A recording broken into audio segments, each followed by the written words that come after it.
नाशिक शहरामध्ये वाढत्या अंमली पदार्थांच्या विक्री आणि सेवनावर आळा घालण्यासाठी नाशिक पोलिसांनी कठोर पावले उचलण्यास सुरुवात केली आहे। आडगाव पोलीस ठाण्याच्या गुन्हे शोध पथकानं एक मोठी कारवाई करत MD मेफेड्रॉन या प्रतिबंधित अंमली पदार्थासह एकूण 22,40,000 रुपयांचा मुद्देमाल जप्त केलाय।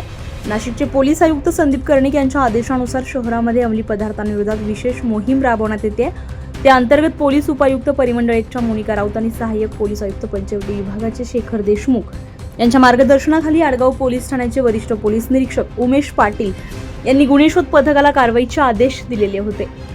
28 मे 2026 रोजी पोलीस हवालदार दादासाहेब वाघ यांना मिळालेल्या गुप्त माहितीनुसार काळ्या रंगाच्या स्कॉर्पिओ एन या वाहनातून काही इसम MD मेफेड्रॉन विक्रीसाठी शिवशक्ती पेट्रोल पंप ओढा या गाव येथे येणार असल्याची माहिती मिळाली। त्यानुसार पोलिसांनी तात्काळ सापळा रचला।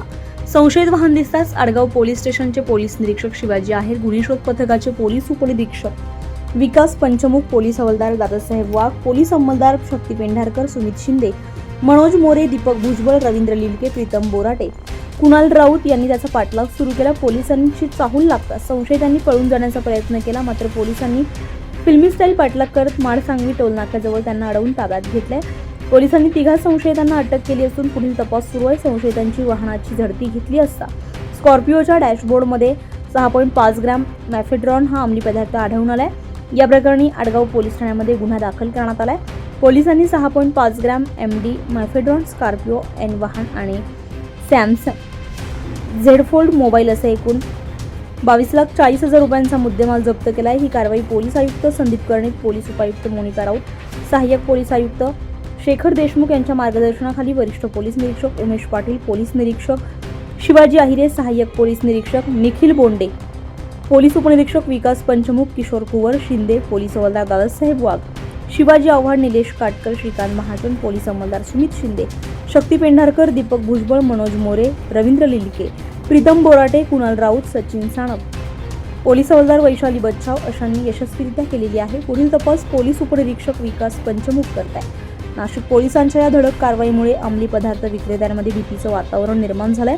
शहरातील गुन्हेगारीवर अंकुश बसण्यास मदत होणार आहे। दिनांक 28/5/2026 रोजी आमच्या तपास पथकाचे पोलीस हवालदार दादासाहेब वाघ यांना गोपनीय बातमीदाराकडून बातमी मिळाली की एक स्कॉर्पिओ गाडी, त्यामध्ये 2-3 इसम असून ते MD चा वापर करत आहेत। अशा मिळालेल्या माहितीवरून आम्ही सदरची माहिती वरिष्ठांना कळवून आमच्या पोलीस स्टेशनचे क्राईम PI श्री आहिरे साहेब, त्यांच्यासोबत तपास पथकाचे PSI पंचमुख, पोलीस हवालदार दादासाहेब वाघ, पोलीस अंमलदार पेंढारकर, सुमित शिंदे, मनोज मोरे, भुजबळ, लिलके, बोराटे आणि कुणाल राऊत अशा स्टाफ सदरच्या रेड कामी रवाना केला। दिनांक 29/5/2026 रात्री 12:05 सदरचं वाहन हे माडसांगवी टोलनाक्याजवळ संशयितरित्या मिळून आलं।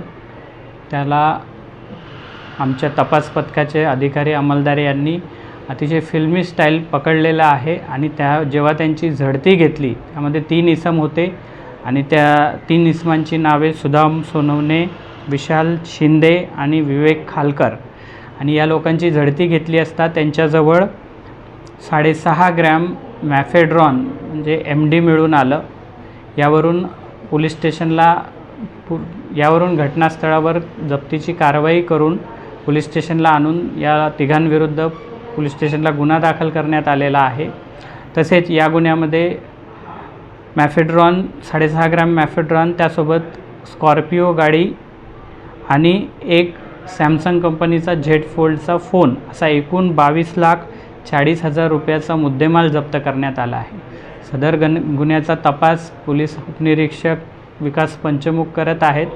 या गुन्ह्यामध्ये जो मुख्य आरोपी आहे सुदाम सोनवणे, याच्यावर निफाड तालुक्यामध्ये सायखेडा पोलीस स्टेशनला यापूर्वीचे 3-4 गुन्हे दाखल आहेत। याबाबत जास्त माहिती घेऊन सदरचा माल कुठून आणला वगैरेचा तपास पोलीस कोठडी रिमांड घेऊन चालू आहे।